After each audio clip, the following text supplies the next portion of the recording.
শীর্ষ নেতা আসাদুজ্জামান খান কামাল। আমরা তার সঙ্গে কথা বলবো এই মুহূর্তে। আপনারা অনেকেই ইতিমধ্যে শুনেছেন যে আজ রবিবার বাংলাদেশের আন্তর্জাতিক অপরাধ ট্রাইব্যুনালে মাননীয় শেখ হাসিনা এবং আসাদুজ্জামান খান এবং একজন সাবেক পুলিশ কর্তা, পুলিশের মহানির্দেশক, তাদের বিরুদ্ধে একটি তদন্ত রিপোর্ট পেশ করেছেন চিফ প্রসিকিউটর তাজুল ইসলাম। তো সেখানে মানবতা বিরোধী নানান অভিযোগে অভিযুক্ত করা হয়েছে সাবেক স্বরাষ্ট্রমন্ত্রীকেও, যেমন সাবেক প্রধানমন্ত্রীকে করা হয়েছে, সাবেক স্বরাষ্ট্রমন্ত্রীকেও করা হয়েছে। তো আমরা তার মুখ থেকেই শুনবো, সাবেক স্বরাষ্ট্রমন্ত্রীর মুখ থেকে, যে তিনি ঠিক কি বলছেন এবং কি হয়েছিল সেই সময়। মিস্টার কামাল, আপনাকে দ্য ওয়ালে অনেক স্বাগত জানাই। আপনি যদি বলেন। দেখুন, ঘটনাটাতে এত মানে পরিবর্তন, মানে প্রতি ঘন্টায় ঘন্টায় পরিবর্তন হয়েছে। আমরা ঠিক এগুলির জন্য প্রস্তুত ছিলাম না। আমরা প্রথমে দেখলাম ছাত্ররা কোটা বিরোধী একটা আন্দোলন শুরু করেছে। মুক্তিযোদ্ধারা 30% কোটা পেত এবং অন্যান্য মহিলারা 10%, এবং পার্বত্য চট্টগ্রাম, মানে 3টে পার্বত্য ডিস্ট্রিক্ট, সেখানের কোটা ছিল। আরো অনগ্রসর জাতির জন্য কোটা ছিল। এই সবগুলো মিলিয়েই কোটা সিস্টেমটা চালু ছিল এবং তার এগেনস্টে ছাত্ররা আন্দোলন করেছিল। প্রথম একবার আন্দোলন করেছিল, মাননীয় প্রধানমন্ত্রী আন্দোলনের ছাত্র থেকে ডেকে বললো যে কোটা সিস্টেম আমি বাতিল করে দিলাম। পরে একজন 2-3 জন মুক্তিযোদ্ধার সন্তানেরা তার উপর এইটার জন্য আপিল করে। কোর্টে সেই আপিলে রায় ঘোষণা করে ছাত্রদের পক্ষে। এরপর থেকে আন্দোলন শুরু, এবং এই আন্দোলন মাননীয় প্রধানমন্ত্রীও মানে ছিলেন, সিদ্ধান্ত নিয়েছিলেন এই আন্দোলন করার সময় এগুলি তিনিও কোটা সিস্টেমটি তুলে দিবেন। কিন্তু এই সময় আমাদের জন্য ফেভার করেনি। আমাদের হয়তো কিছুক্ষণ সময় লেগেছিল, এবং আমাদের যে পলিটিক্যাল পার্টি তার প্রতি আমাদের মানে একটু নজর একটু কম ছিল। সব মিলে ঝুলেই একটা ঘটনাটা মানে কোটা আন্দোলন থেকে পরবর্তীতে মানে এক দফা আন্দোলন চলে আসলো। কোটা আমরা কিন্তু মাননীয় প্রধানমন্ত্রী কিন্তু স্বীকার করে গিয়েছিলেন যে কোনো কোটা থাকবে না, ইনক্লুডিং মেয়েদের কোটাও থাকবে না, সব কোটা বাদ। তারপরেও তারা কিন্তু থামেনি, তারা চলে আসছিল সরকার পতন আন্দোলন। সরকার পতন আন্দোলনের জন্য জামাত ইসলাম একটা ডেডিকেটেড ছিল। তারা দীর্ঘদিন, আপনারা জানেন, পাকিস্তান যখন বিরুদ্ধে আমরা যখন যুদ্ধ করি, তখনও এই জামাত ইসলাম আলবদর বাহিনী, রাজাকার বাহিনী তৈরি করে পাকিস্তানি বাহিনীকে মানে করেছিল, মদত করেছিল। ঠিক, জি। তারাই এখন আমরা দেখলাম তা মানে যারা নাকি আমাদের স্বাধীনতা বিরোধী ছিল, স্বাধীনতার বিপক্ষে ছিল, তারা শুধু জাতীয় এবং আন্তর্জাতিক ভাবে যারা বিরোধী ছিল, তারাই দেখলাম তাদেরকে ডেকে নিয়ে আবার একটা মোর্চা করে, একটা ষড়যন্ত্র করে, এবং এই নোবেল লরিয়েট ইউনুসকে সামনে এনে দাঁড়া করিয়ে দিল। এরপরে যে ঘটনাগুলি আপনারা সবাই দেখেছেন, পুলিশ তাদের জীবন রক্ষার্থে, তারা তাদের থানার অস্ত্র রক্ষার্থে, আমাদের জেলখানা তাদের বন্দীদের রক্ষার্থে তারা বাধ্য হয়ে মানে তাদের সেলফ ডিফেন্স কিংবা তাদের অস্ত্র রক্ষার্থে তারা মানে শেষ পর্যন্ত যেটা ইউজ করতে হয় সেটা করেছে। এতে ক্ষয়ক্ষতি হয়েছে, এতে জানা কিছু রক্ত ঝরেছে, এবং যে সমস্ত রক্ত ঝরেছে এটা সবগুলোই এই হয় থানা লুট করতে গিয়েছে, কিংবা এমন কিছু কর্মকাণ্ড করছিল তখন জানমালের নিজেকে রক্ষা করতে পুলিশ গুলি করতে বাধ্য হয়েছিল। ঘটনা ঠিক এরকমই হয়েছিল। এখন এগুলিকে নানা কৌশলে এগুলিকে সাজিয়ে মানে মাননীয় প্রধানমন্ত্রীর নামে, এবং আমি যেহেতু আমি হোম মিনিস্টার ছিলাম, আমার নামে, এবং পুলিশের যিনি প্রধান তার নামে এই মানে ঘটনাগুলো কিন্তু শুধু পুলিশ একা করেনি। কারফিউ যখন দেওয়া হয় তখন বিজিবিও ছিল, আর্মিও ছিল, এবং আনসার বাহিনীও ছিল। কাজেই শুধু পুলিশের উপরে যদি বলা হয় তাহলে এই জিনিসটাও মনে হয় ঠিক হবে না। আচ্ছা। আমি আমি যেটা বলতে চাই, এটা সম্পূর্ণ সেলফ ডিফেন্স, সম্পদ রক্ষার্থে এবং জানমালের রক্ষার্থে পুলিশ বাধ্য হয়ে শেষ অস্ত্রটি ইউজ করেছে। এখানে কেউ নির্দেশ দিতে হয় না, পুলিশের আইনেই এটা তাদেরকে সেই ক্ষমতা দিয়ে দেওয়া হয়েছে যে তারা সেলফ ডিফেন্স, সম্পদ রক্ষার্থে তাদের তারা ফায়ার ওপেন করতে পারবে। শেষ অস্ত্রটাই হলো তাদের এটা। এখানে সেই জন্যই কিছু ক্ষয়ক্ষতি হয়েছে। এইখানে যতগুলো মানুষ হত হয়েছে কিংবা হত্যা হয়েছেন, এর মধ্যে শুধু যে বিদ্রোহ যারা করেছেন তারাই নয়, ছাত্র সংখ্যা তো যথেষ্টই কম, অন্যান্য যারা ছিল তারা এই সংখ্যায় জড়িত হয়েছে। এবং এখানে ছাত্রলীগের ছেলেরাও মানে হত হয়েছেন, এখানে আওয়ামী লীগের ছেলেরাও হত হয়েছেন। তা সব মিলিয়ে পুলিশ হত হয়েছেন। পুলিশের সংখ্যাটা কিন্তু এখনো সঠিকভাবে আনয়ন করে নাই। এক জায়গায় ধরেন সিরাজগঞ্জের এক জায়গায় 13 পুলিশকে মানে পিটিয়ে হত্যা করেছেন, যাত্রাবাড়িতে পুড়িয়ে হত্যা করেছেন, বিভিন্ন জায়গায় পুলিশ হত্যা করে আবার ফ্লাইওভারে ঝুলিয়ে রেখেছেন লাশ। এই দৃশ্যগুলিও দেখেছেন। কাজেই আর যত পুলিশের অস্ত্র শস্ত্র লুট করে নিয়ে গেছেন, এখন অস্ত্রগুলি তাদের হাতেই রয়েছে।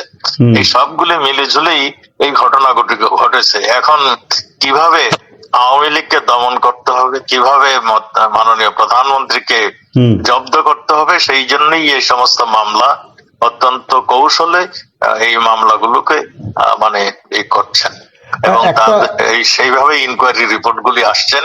সেখানে আমাদের উকিলকেও যেতে দেওয়া হয় না, আমাদের কেউ ওখানে যেতে দেওয়া হয় না।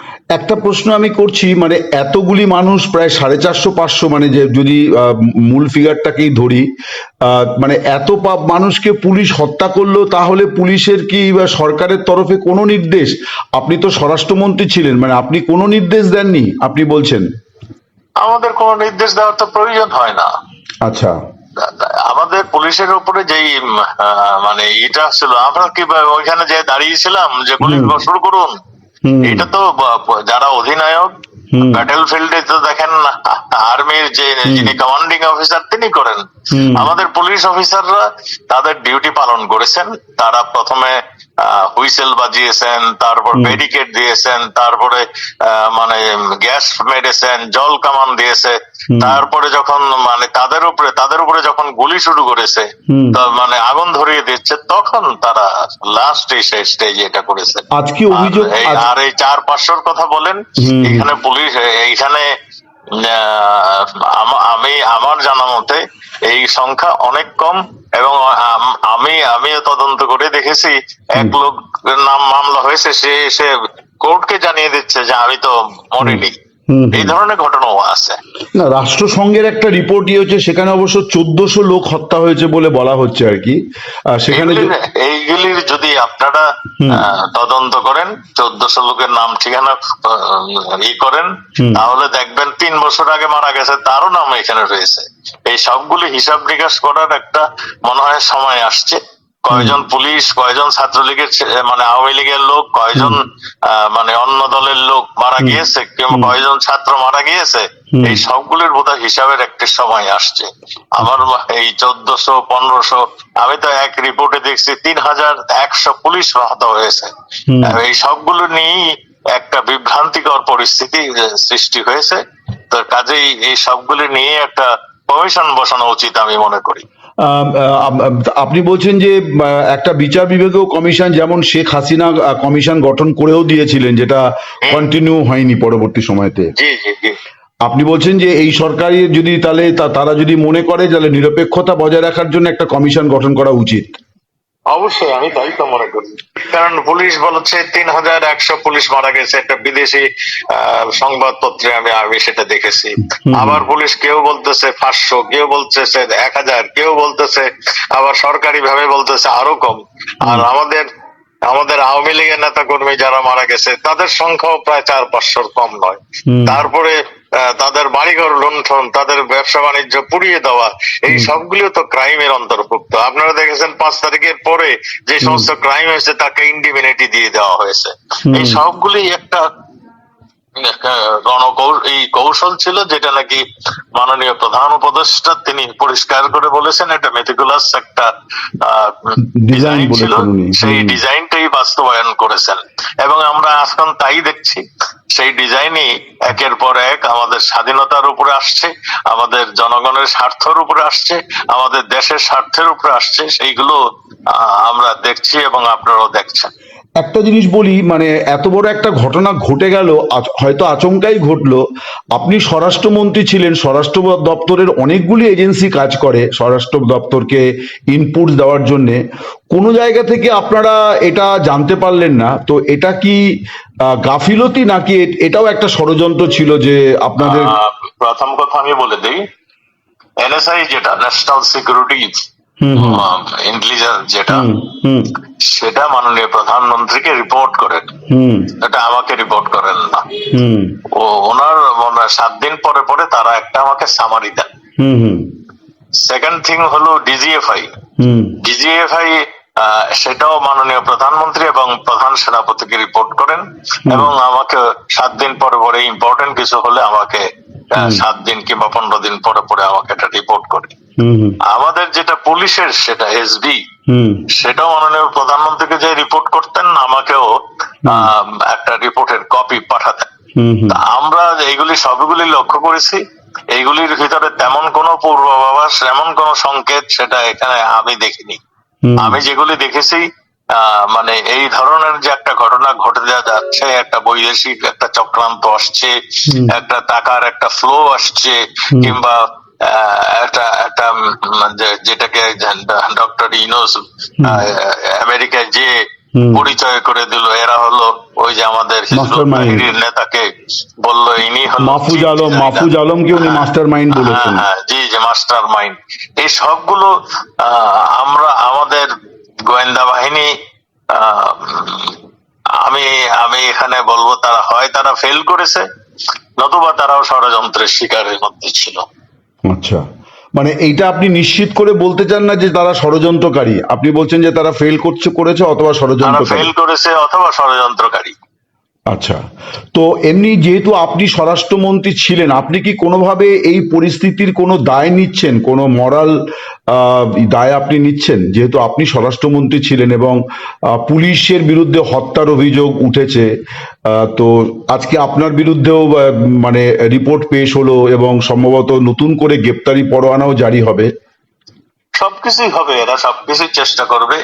আমরা দেশটাকে স্বাধীন করেছিলাম, আজকে আমরা যে সেই পরাজিত সৈনিকরা আবার দেশ দখল করেছে, এইটি হলো সবচেয়ে বড় কথা। এবং তারা কি করবে, আমরা যুদ্ধ অপরাধীদের ফাঁসি দিয়েছি, এখন আমরা যারা যুদ্ধ করেছি তাদেরকে ফাঁসি দিবে, এইটাই তো তাদের প্ল্যান, তাদের প্রোগ্রাম এইটা, এবং সেই জন্যই তারা তৈরি হচ্ছে। এখন আপনারাই লক্ষ্য করবেন, আমরা যারা মুক্তিযোদ্ধা আমাদেরকে একে একে ফাঁসি দিবে, সেই রকমই তারা প্রস্তুতি নিচ্ছে। তো মানে আপনারা মুক্তিযুদ্ধ করে একটা দেশ তৈরি করেছিলেন, মানে যেটা বিরল একটি ঘটনা পৃথিবীতে, যে একটা জাতি রাষ্ট্র গঠন ভাষার ভিত্তিতে। তো আমার বক্তব্য হচ্ছে যে আজকে যখন আপনারা বলছেন যে যুদ্ধ বিরোধীদের হাতে দেশ চলে গিয়েছে, তো শেখ এবং সম্প্রতি আওয়ামী লীগের কার্যকলাপ নিষিদ্ধ ঘোষণা করা হয়েছে, এবং আজকে তাজুল ইসলাম চিফ প্রসিকিউটর তিনি যে রিপোর্ট পেশ করেছেন, সেখানে তিনি ট্রাইব্যুনালের কাছে আর্জি করেছেন যে আওয়ামী লীগের এই কার্যকলাপটাকে নিষিদ্ধ ঘোষণা করা, কারণ এগুলো সবই নাশকতামূলক কাজ। তো স্বভাবতই বোঝা যাচ্ছে যে আওয়ামী লীগ হয়তো নিষিদ্ধ হয়ে যাওয়ার সম্ভাবনাও হয়তো আগামী দিনে প্রকট হবে। তো আওয়ামী লীগ কিভাবে ঘুরে দাঁড়াবে সেক্ষেত্রে? মানে গণতান্ত্রিক পদ্ধতিতে আন্দোলনের তো কোনো রাস্তা দেখা যাচ্ছে না। এটা দেখুন, মুক্তিযুদ্ধ তো কেউ বলে দিতে হয়নি, ঠিক বঙ্গবন্ধু ডিফারেন্সটা ধরিয়ে দিয়েছেন। তিনি প্রথম 6 দফা ডাক দিয়েছিলেন, 6 দফা ডাক দেওয়ার পরে তিনি স্টেপ বাই স্টেপ তিনি গণতন্ত্রের পথে ধরেই এগিয়েছিলেন। তিনি সংখ্যাগরিষ্ঠ হয়ে তাকে তার ক্ষমতা দেওয়া হলো না, তারপরে তার বাধ্য হয়ে স্বাধীনতার ডাক দিয়েছিলেন। আমাদের দেশের যা শুরু হচ্ছে, কাজেই আমাদেরকেও সেই দিকেই ঠেলে নিয়ে যাচ্ছে আমার কাছে সেটাই মনে হয়। আপনার প্রশ্ন ঠিক সেই রকমই আপনি ইঙ্গিত দিচ্ছেন। আমার প্রশ্ন আমি আর একটু স্পষ্ট করে বলি, বঙ্গবন্ধু বলেছিলেন শেষ ডাক, যার হাতে যা আছে তাই নিয়ে নেমে পড়তে হবে, মানে একজনও পাক সেনা বাংলাদেশের মাটিতে থাকা পর্যন্ত তাদেরকে তাড়াতে হবে। তাহলে তো সেটাই আমি বলছি, সেই সময়টা মানে তারা যদি মনে করে যে আওয়ামী লীগ কিছুই নেই, আওয়ামী লীগ দেশ স্বাধীন করেছে, মানে ভাষার জন্য প্রাণ দিয়েছে, প্রত্যেকটা আন্দোলনের জন্য আওয়ামী লীগ নেতৃত্ব দিয়েছে, বাংলাদেশে অত্যাচারের বিরুদ্ধে আওয়ামী লীগ নেতৃত্ব দিয়েছে, এবং একটা মানে সুন্দর বাংলাদেশ তৈরি করার জন্য নেতৃত্ব দিয়েছে। কাজেই আওয়ামী লীগ বসে থাকবে এই কথা যদি চিন্তা করে কেউ, তাহলে তারা বোকার স্বর্গে বসবাস করেন। আওয়ামী লীগ অবশ্যই এখন যে ট্রমাটাইজড হয়ে গিয়েছে, আমাদের সিম্পল কর্মী তানবিদ মামলা, আমাদের ক্যাপাসিটি ছিল 80,000 এই যে প্রিজনে বন্দি ধরার, এখন আছে 1,26,000। আমার মধ্যে মনে হয় কিছু দিনের মধ্যে এটা 2 লাখে পরিণত হবে। কাজেই এই যে ধরছে, কোনো জামিন দিচ্ছে না, মানে কোর্টে গেলে আমাদের উকিল সাহেবদেরকে বেজ্জতি করে কোর্টের থেকে পাঠিয়ে দিচ্ছে, যারা মুক্তি পাচ্ছে জেলখানার গেটে তাদের ধরে পিটানো হচ্ছে। এই যে এইটা তো আর বেশি দিন চলতে পারে না, তো যে একটা সীমা আছে, সেই সীমা রেখাটা মনে হয় এরা অতিক্রম করছে। কাজেই আপনি যেগুলি বলছেন, আমরা বঙ্গবন্ধুর সৈনিক, বঙ্গবন্ধু দেশকে স্বাধীন করে গেছে, এ দেশের মানুষ এখনো ভুলে নাই। কাজেই আমি মনে করি এদেশের মানুষ ঘুরে দাঁড়াবে। আর আপনি যা বলছেন, পরিস্থিতি যে জায়গায় গেছে এবং আপনি যা কমিটমেন্টের কথা বলছেন, তাতে তো আরেকটা মানে অস্ত্র হাতে গেরিলা যুদ্ধের দিকে এগোচ্ছে। এখন তাদের হাতে যে সমস্ত অস্ত্র রয়েছে, এগুলি যদি আমাদের এই নিরাপত্তা বাহিনী বলুন, আমাদের সামরিক বাহিনী বলুন, এরা যদি কালেকশন না করে, তাহলে তো আমরা যখনই আমরা ঘরের থেকে বের হবো তারা গুলি করবে। কাজেই এখন প্রশ্নই আসে, তাহলে আমরা বসে থাকবো? আমাদের হাতে ওই যে বঙ্গবন্ধু বলছিলেন, যাতে যা কিছু দা বঠি যা আছে তাই নিয়ে বের হয়ে যাবে আমাদের মানুষ। তার মানে আপনি বলছেন যে দেশকে মুক্ত করার জন্য আওয়ামী লীগ আরেকটা মুক্তি সংগ্রাম করতে? আমি এটা এখনো বলি নাই, আমরা এখনো ধৈর্য ধরে আছি।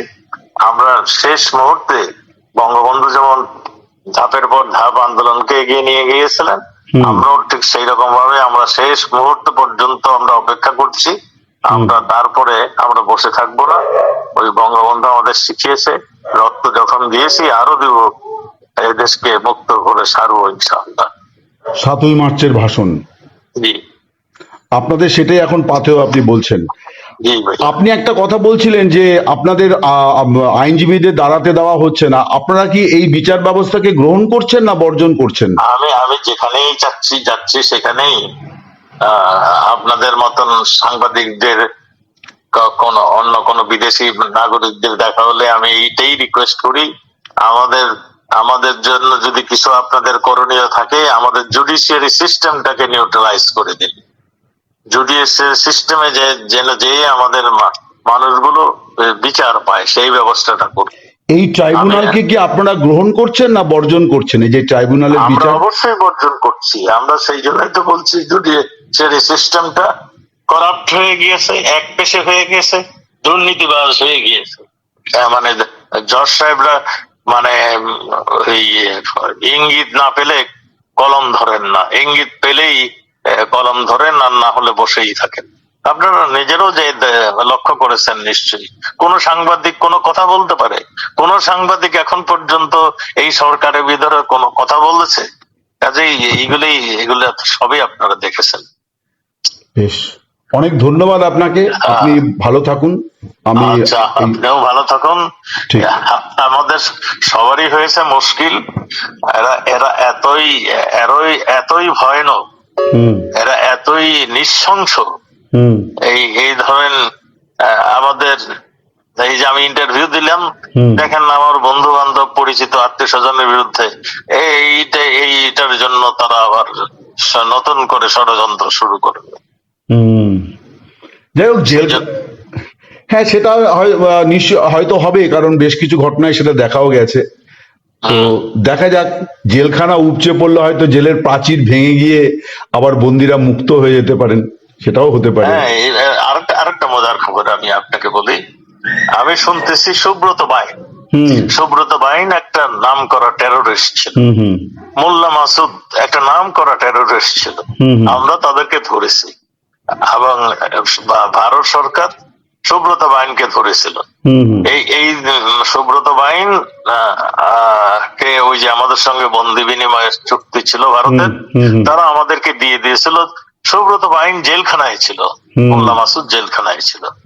এইখানে গিয়াসউদ্দিন আল মামুন, তারেক জিয়ার যিনি বন্ধু, তিনি যখন জেলখানা থেকে বের হয়ে গেলেন তখন এদেরকে কাজে লাগিয়েছিলেন। এদের জন্য সৈন্য সামন্ত যারা ছিল তাদেরকে কাজে লাগিয়েছিলেন তিনি, এবং ওয়াদা করেছিলেন তিনি বের হওয়ার সময় এদেরকে নিয়ে যাবেন। কোন ক্ষমতা বলে, কোন আইনের বদলতে তিনি এই সবগুলিকে নিয়ে বের হয়ে চলে গিয়েছিলেন, সেটা শুধু এই দুইজনের নাম বললাম। তারপরে আরো অনেকে আছে, আপনারা সবাই জানেন, ঢাকার বড় বড় টেরোরিস্ট, টেরর, সবগুলো বের হয়েছে, এবং তারা সব বিএনপির মানে দলীয় কার্যক্রমে তারা হচ্ছে। দুজনকে অ্যারেস্ট করা হলো রিসেন্টলি, সুব্রত বাইনকে অ্যারেস্ট করা হলো। সুব্রত বাইন নাকি আমাদের বিরুদ্ধে কথা বলছে, অথচ আমাদের সঙ্গে তার কোনো, আমরাই তাকে অ্যারেস্ট করে ভরে রেখেছিলাম। মূল্য তাকে ছুটিয়ে নিয়ে আসছে তাদের কাজ করানোর জন্য। তাদেরই কাজ করতো, এখন নাকি বলছে আমরা নাকি তাদেরকে ব্যয় করেছি। কত ধরনের আজগবি কথা, কত ধরনের মানে অবাস্তব কথা শুনবেন। মানে আমি একটা জিনিস বলি, তারেক জিয়ার নাম যেহেতু এলো, আপনি দীর্ঘদিন স্বরাষ্ট্রমন্ত্রী ছিলেন, তারেক জিয়া কেন দেশে ফেরেন না? আপনার কাছে কি খবর, মানে কি কারণে ওনার ভয়ে বা ওনার কারণটা কি? আমি এ সমস্ত কারণ জানি না। আমার সঙ্গে বিরোধী দলের সবারই আমার একটা সুসম্পর্ক ছিল। আমি সবার সঙ্গে কথা বলতাম, সবাই মানে যাতে ভালোভাবে থাকে তার ব্যবস্থা করতাম। কাজেই তার মানে তারেক জিয়া কেন আসছে না সেই বিষয়টা আমার জানা নেই। আর আমি সব বিরোধী দলের নেতাদের সঙ্গে আমার রিলেশন ভালোই ছিল। আমি কোনোদিন কারো মানে ন্যায্য কথা আমি অগ্রাহ্য করি নাই। আপনি শুরুতে একটা কথা বলছিলেন যে একটু রাজনীতিতে সম্ভবত আপনাদের বিলম্ব হয়েছিল, মানে আপনি কি এটাই বলতে চাইছিলেন যে তখন একটু পলিটিক্যাল প্রসেস, ডিসিশন নিতে বিলম্ব হয়েছিল, সেটাই আমি বলতে চাচ্ছি। আচ্ছা, তো সেই প্রক্রিয়ার মধ্যে কি আপনি ছিলেন না অন্য কারো দায়িত্ব ছিল এই ডিসিশনটা নেওয়ার ক্ষেত্রে? এগুলি তো, আমি তো সেন্ট্রাল কমিটির নেতা নই। এরা সেন্ট্রাল কমিটির নেতা যারা ছিলেন, মাননীয় প্রধানমন্ত্রী ছিলেন, তারা ডিসিশনটা তারা আসতো, ইমপ্লিমেন্ট আমরা করতাম। কি ধরনের সিদ্ধান্ত হলে ভালো হতো আপনার মনে হয় যে তখন? আমাদের এগুলি অনেক লম্বা কথা। আমার মনে হয় আপনার 2 মিনিটের কথা বলছেন, 15-16 মিনিট হয়ে গেছে। এইটা কি একটা, আমি আর অন্য নেতাদেরও কয়েকজনের বক্তব্য এসছে, তারা বলছিলেন যে ছাত্রদের সঙ্গে বোধহয় একটা ডায়ালগ করলে ভালো হতো মাননীয় প্রধানমন্ত্রীর। ডায়ালগের জন্য চেষ্টা হয়েছিল, ছাত্রলীগের সঙ্গে, ছাত্রদের সঙ্গে ডায়ালগ মাননীয় প্রধানমন্ত্রী 3 মন্ত্রীকে দায়িত্ব দিয়েছিলেন। ওই যে নফেল শিক্ষামন্ত্রী, তথ্যমন্ত্রী আরাফাত এবং আইনমন্ত্রী আনিসুল হক, তারা তাদেরকে কনভিন্স করতে ফেল করেছেন। আমি কয়েকবারই জিজ্ঞাসা করছি কি হয়েছে, বলছে আমরা তো পারছি না, আমাদের কথা শুনছে না। আমি বললাম যে শুনছে না, দাবি দেওয়া কি সেইগুলি বলে দেন, সব মানবো, তারপরে শুনবে না কেন? বলে শুনছে না, তারা এক দফায় চলে যাচ্ছে। এইটাই আমি যতটুকু জানি। এটা মাননীয় প্রধানমন্ত্রী চেষ্টা করেছিলেন, তিনিও নিজেও ডাক দিয়েছিলেন, সেই ডাকও আসেনি। এবং এই 3 জন মন্ত্রী তারা 4-5 দিন কথা বলছেন, কিন্তু কাজ হয়নি। এই 3 জনকে দায়িত্ব দেওয়াটার মধ্যে কি কোনো ভুল ছিল মনে হয়, যে আরো কি কম্পিটেন্ট লোক ছিলেন? এটা মাননীয় প্রধানমন্ত্রীর বিচক্ষণ একজন নেত্রী, তিনি ভালো বুঝেন। সেই জন্যই তিনি কাকে দিয়ে কি হবে সেটুকু উনি জানতেন, সেই জন্যই উনি দিয়েছিলেন। বেশ, অনেক ধন্যবাদ আপনাকে। আপনি ভালো থাকবেন। নমস্কার।